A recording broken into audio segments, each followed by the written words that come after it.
Armin.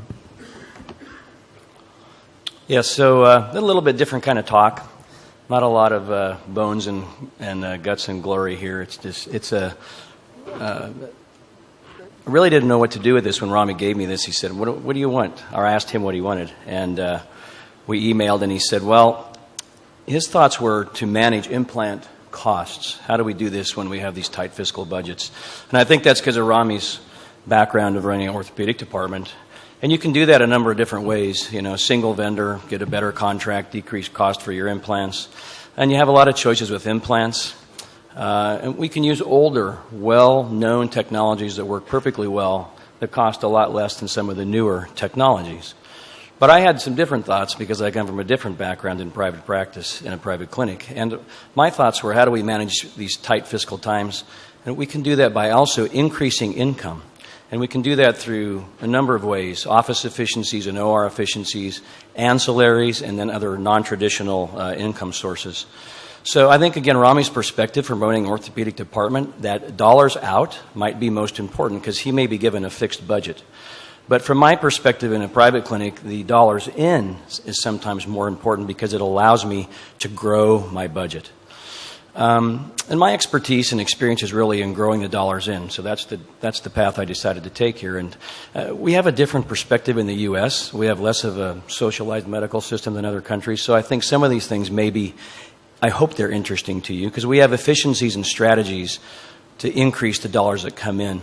And these are viable options for private practices and practices in any kind of environment, no matter where you're at. So I think it's good to think outside the box and increase opportunities for income.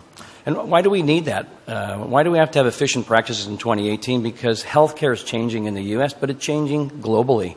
We're all under stress for decreasing budgets, and our reimbursements are decreasing. So we need to stretch the budget and get the most bang for the buck. So, you know, most of us, we make our money in the OR. So OR efficiency is important. And as reimbursement falls, you can make some of that up by volume. That can help to bridge the gap. And I'm in a private practice, and I did almost 1,500 joints last year. I run 2 rooms, 3 days a week. And so efficiency is very key for me to be able to do that kind of volume of cases. And when you think about it, we really just highly trained factory workers. We're a little bit expensive for the factory, but that's what we are. We do piecework. We make total knees and we make total hips every day when we go to work. We do the same surgeries over and over again, and that can lend itself to efficiencies. So to have an efficient OR, you need a good foundation. You need the hospital or the institution on your side. You need dedicated anesthesia and dedicated nursing. You need multiple operating rooms. And that can lead to an efficient OR, and it leads to a happy surgeon, but it also leads to happy personnel. And when your people are happy, they'll work hard for you. You need dedicated anesthesia. That's one of the primary factors that can limit your OR efficiency. They can really make or break your day. And if you have anesthesiologists that are production incentivized, I think that's important because they'll work hard. If they're not, then good luck, because it's going to be hard to make them work harder for you and make your day go better.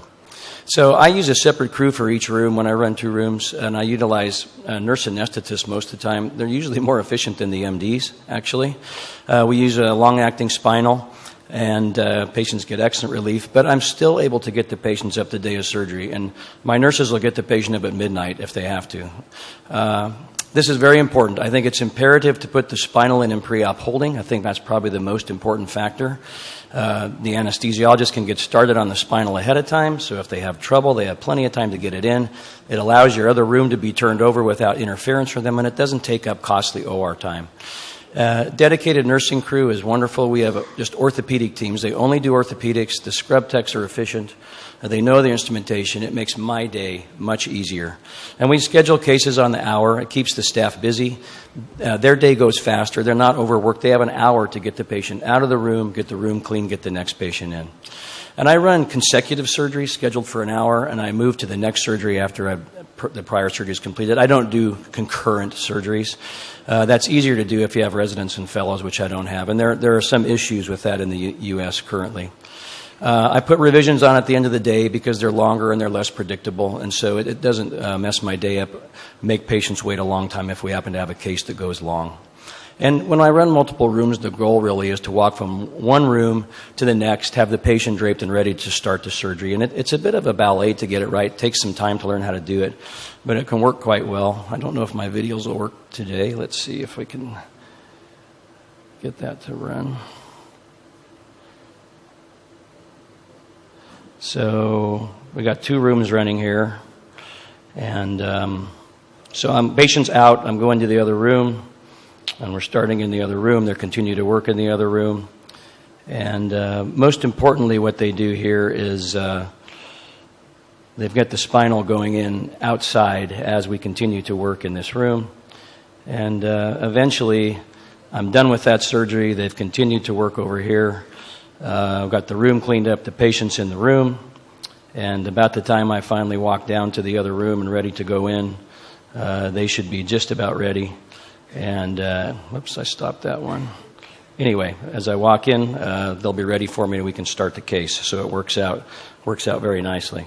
But so once you create such an efficient OR, you need to feed that OR because it takes a lot of volume to feed that. So you have to have an efficient office.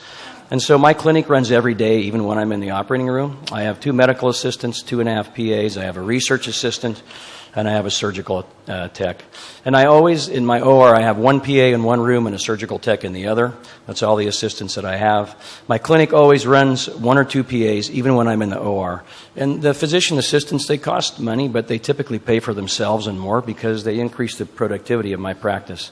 The days that I'm in clinic, which is 2 days a week, we see about 60 patients. It's not really too bad. We have digital radiography, so it's quick, so we never wait for patients waiting to get x-rays. And then I have a RN who sees my acute post-ops, so that takes about 20 or 25 patients off my schedule every week. And we see about 7,500 patients a year, and the surgical yields about 1 surgery for every 5 visits. We actually have practice management software that tracks that so I can compare to my partners. And I try and have about 15 slots a day for new and updated patients. Almost all of those result in a surgery. What about ancillary income? Well, we have MRI, we have physiotherapy, we have a surgery center and a recovery center that really functions as a small hospital. And we perform about 6,000 surgeries a year there now, about 800 total joints. We can only do private joints there. We can't do Medicare because they have to be done in a licensed general hospital. But starting next year, Medicare is going to allow our total needs to be done as an outpatient. So some select Medicare patients will actually be able to do in our surgery center. We have unlimited stay. So we do the totals there. Our average length of stay is 1.1 days. And it allows our outpatient total joints to really have wonderful care because the first night is monitored. They have the nursing staff there, and they all go home the next morning. So it's extremely safe and really the best of both worlds when you kind of combine outpatient versus inpatient. And it's been very successful. So we've actually exceeded our demand, or the demand has exceeded our capacity. So we're building a new surgery recovery center. We'll have 6 ORs and 20 beds. So that's like a small hospital. Non-traditional sources, bundled payments. Target price is based on 3 years prior expenditures. This is for government patients, Medicare patients. And then we're responsible for those patients for 90 days after we do surgery on them.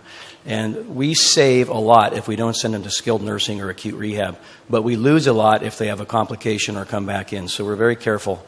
And in the first 2 years of that program, we saved Medicare $1.8 million with that program. We get about 2/3 of that because there's a convener that takes 1/3 of that. What happens to that money? My fee goes up 50%. So Medicare becomes a pretty good payer for me. And the balance, if you have left over, can go to overhead of the group.